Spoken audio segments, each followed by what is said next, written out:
on my way to read tarot cards for a birthday party today, and I was wondering maybe some of you would be interested in trying something similar, so I made this video as a sort of come along with me to share some helpful information that I've gathered along the way. I really like to dress up when I read cards because it sets me apart from other guests so that they know that I'm there, like, as a card reader, and also it just makes me feel really confident and fun. It's always nice to have a couple of bits of fabric. You might need to use them as a tablecloth or to like cover up an ugly chair. I also make sure I bring backup business cards. Now, the actual business cards that I hand out, I put them inside of these little lacy satchels with a little chunk of crystal. So that way somebody doesn't think that they're just getting a piece of junk like business card that they're going to throw away. They're getting like something that looks kind of like a gift. Once the sun sets, the bar is going to be pretty dark, so I'm going to pack a whole box of battery LED candles. That way I can see my cards, but also it'll draw people over to my table. I do have to make sure everything fits in totes because I might be going upstairs, like I might be having to walk a long distance from my car, you just don't know. So one of the things is I pack along the book just in case my brain like blanks out, which hasn't happened before, but it makes me feel more comfortable to have my notes and my book with me. And then, of course, you have to bring your favorite tarot deck that you're most comfortable with. If you're still practicing with a tarot deck, just leave that deck at home. I do pack along a couple of different decks just in case I have someone that already had their cards read earlier in the evening and they just want to circle back into a different kind of reading. That's a bag of tissues. Tissues are really important. You don't know when you're going to get a runny nose. You don't want to be caught off guard. And then I also like to have a little teacup. Sometimes I drink out of it and I'm really extra about it, but sometimes it's just a nice prop for the table. Oh, and of course, a little colorful satchel bag full of crystals and shells and pebbles just to sprinkle around the table because I think it makes the space look more magical. Also, I didn't mention it here, but if it's something that's allowed by the person booking you, a tip jar is a great addition to your props. So now we're all packed up and it's time to stand around and wait patiently until it's time to leave to go to the party. So I just arrived at the location. I've arrived about 30 minutes early, which might be a little bit of an overkill, so I'm going to sit in the car for a few minutes. I think it's really important to arrive on location early because you don't know what traffic's going to be like. You don't know what's going to happen on the road. So it's good to factor in some extra time just in case because it's just so unacceptable to be late to a gig. And I want to be able to scope the place out. So sometimes I'll arrive very early. I'll go into the venue. I'll kind of look around, figure out where my table's going to be. And then when I feel comfortable about, that everything I need is there, then I might go grab like a drink across the street or something and wind down a little bit and then come back and set up my table. It doesn't take very long to set up my table, just a few minutes, but I like to, set up some props and things like that. Usually right now, like I'm starting to get over my nerves because, it's the event is, it's bearing down on me. It's going to be here, in a little while, whether I like it or not. So I start to face reality at this time and redirect my nerves a little bit, especially since this is my first gig since there were no gigs during the global panoramic. So I'm probably more nervous than usual.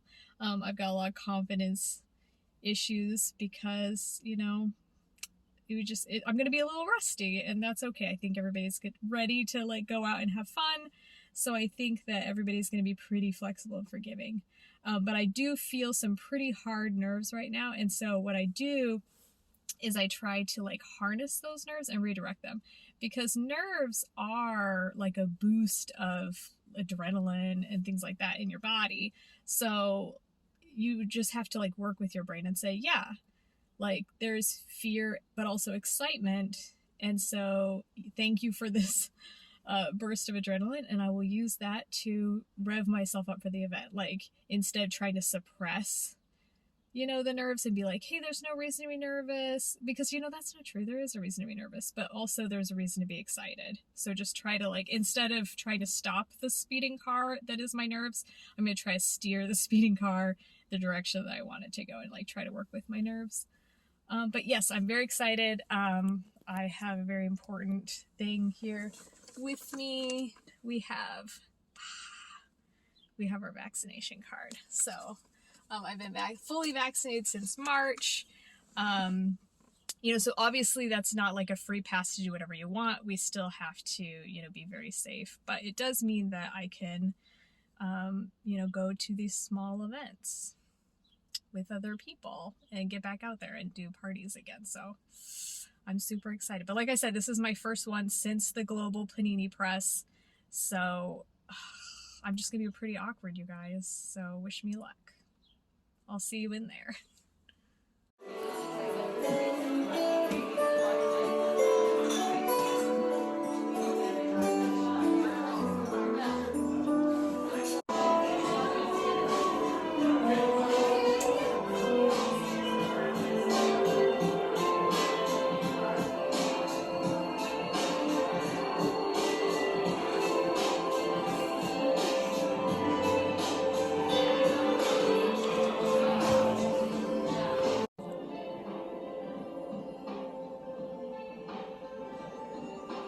Okay, so do I want to be in this little booth right here?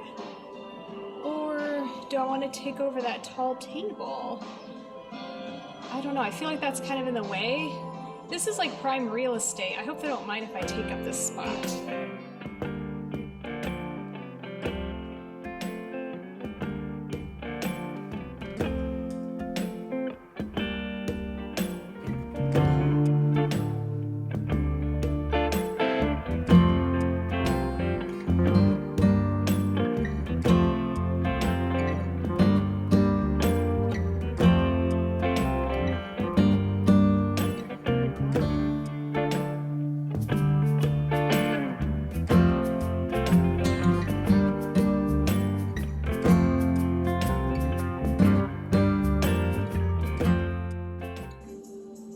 Okay, you can't see me, but the event is over, and I think it went really well.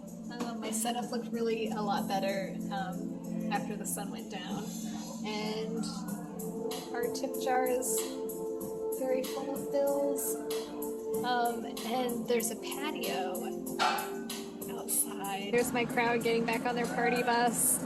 I think they had a really good time. I love these lamps. Anyway, I'm very tired and my voice is a little sore from reading cards, but it was a really good night. So yeah, thank you for joining me. Hopefully, if this is something that you're interested in doing, like, do it. It's so fun. It's like, there's definitely like storefront card readers, very serious card readers that give very serious life advice, are very, like, are clairvoyant or whatever, but I do think that if you are not those things and you are just have a good sense of humor about it, you're lighthearted, you're fun, that I think that there's room in the industry for the silly party tarot card readers. Like, it's not like not a parlor trick, like, it's just a good conversation between people. It's a really good addition to a party, especially when there's like groups of people that don't know each other that well. I think it's a really good icebreaker, but hopefully I will get more gigs in the future. But it was really good to get out of the house, you guys. All right, well, we'll see you next time. Bye-bye.